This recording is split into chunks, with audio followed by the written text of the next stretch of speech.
Aklat ng mga gawa, Kabanatang 10. Sa Cesarea ay may isang lalaking nangangalang Cornelio. Isa siyang kapitan sa batalyong Italyano ng hukbong Romano. Siya ay isang debotong tao. Siya at ang buo niyang pamilya ay sumasamba sa Diyos. Siya ay matulungin sa mga Hudyo at laging nananalangin sa Diyos.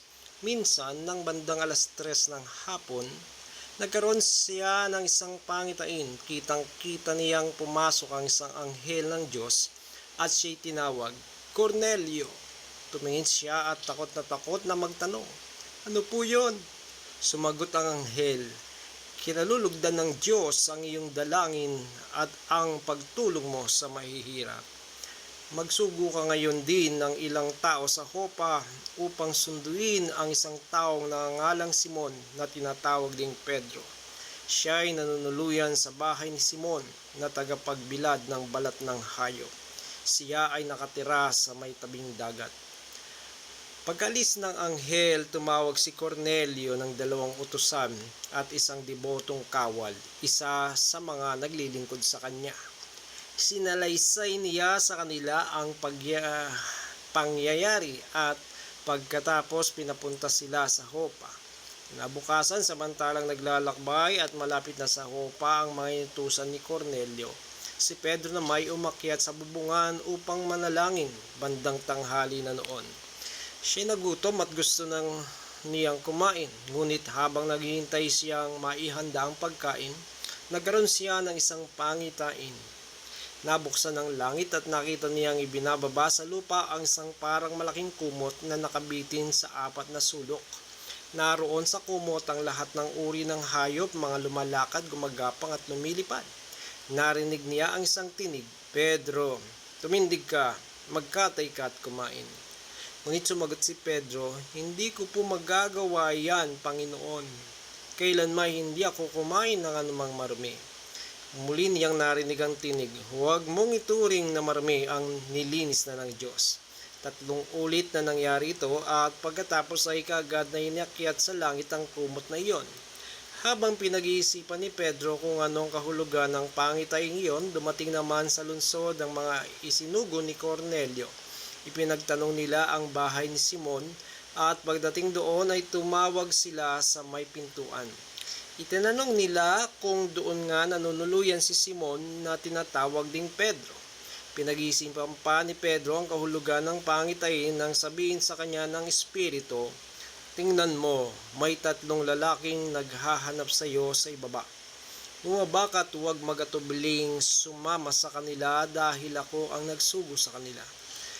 Nanaog nga si Pedro at sinabi sa mga tao, "Ako ang hinahanap ninyo. Anong mapaglilingkod ko sa inyo?" Sumagot ang mga lalaki, "Kami pinapunta dito ni Kapitan Cornelio. Siya isang mabuting tao, may takot sa Diyos at iginagalang ng mga Hudyo. Sinabi sa kanya ng isang anghel na ipasugo kayo at pakinggan ang sasabihin ninyo."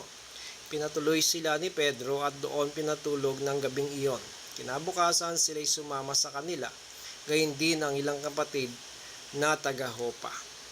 Nang sumunod na araw, dumating sila sa Cesarea. Doon naghihintay na sa kanila si Cornelio, pati ang mga kamag-anak at kaibigan na kanyang inanyayahan. Sinalubong ni Cornelio si Pedro, nagpatira pa sa harap nito at sinamba. Ngunit sinabi ni Pedro, "Tumayo kayo, ako'y tao ring tulad ninyo."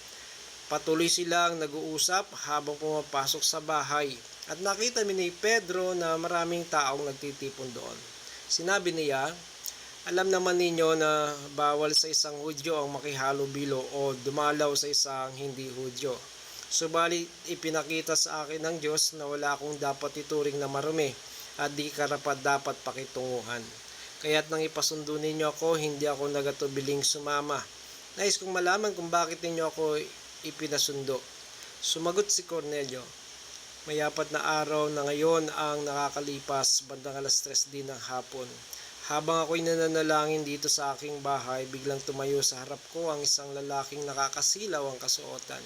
Sinabi niya, 'Cornelio!' Dininig ng Diyos ang iyong mga panalangin at kinalugdan niya ang pagtulong mo sa mahihirap. Ipasundo mo sa Jopa si Simon Pedro. Nanunuluyan siya sa bahay ni Simon na tagapagbilad ng balat ng hayop. Siya ay nakatira sa tabing dagat. Kaya kagad akong nagsugo sa inyo ng ilang tao at salamat naman at kayo pumarito ngayon at ngayon nagtitipon kami sa harap ng Diyos upang makinig sa anumang ipasabi ng Panginoon.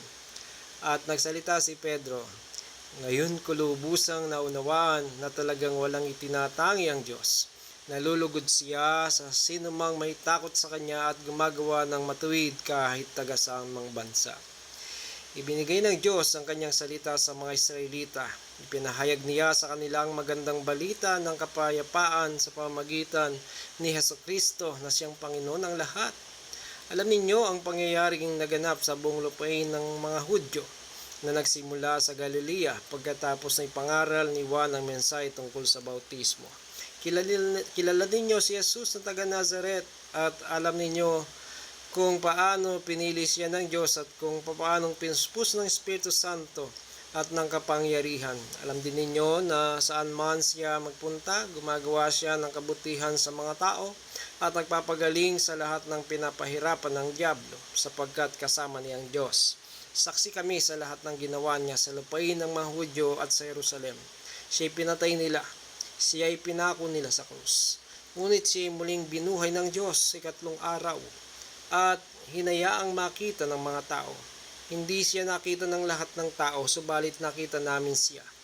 Kami na mga pinili ng Diyos bilang mga saksi. Patungkol dito ay nakasama niyang kumain at uminom pagkatapos na siya muling mabuhay. Inatasan niya kaming mangaral sa mga tao at magpatotoo na siya ang itinalaga ng Diyos na maging hukom ng mga buhay at mga patay.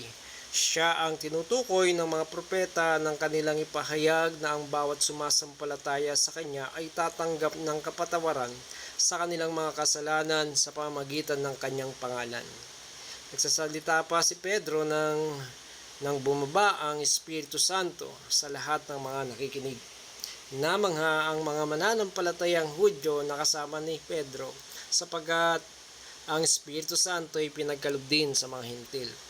Narinig nila ang mga ito na nagsasalita sa iba't ibang wika at nagpupuri sa Diyos. Kaya't sinabi ni Pedro, tulad natin sila ay pinagkalooban din ng Espiritu Santo. Sinong makapagbawal na bautismohan sila sa tubig? At iniutos niyang bautismohan sila sa pangalan ni Hesukristo. Pagkatapos, hiniling nila kay Pedro na manatili pa roon ng ilang araw.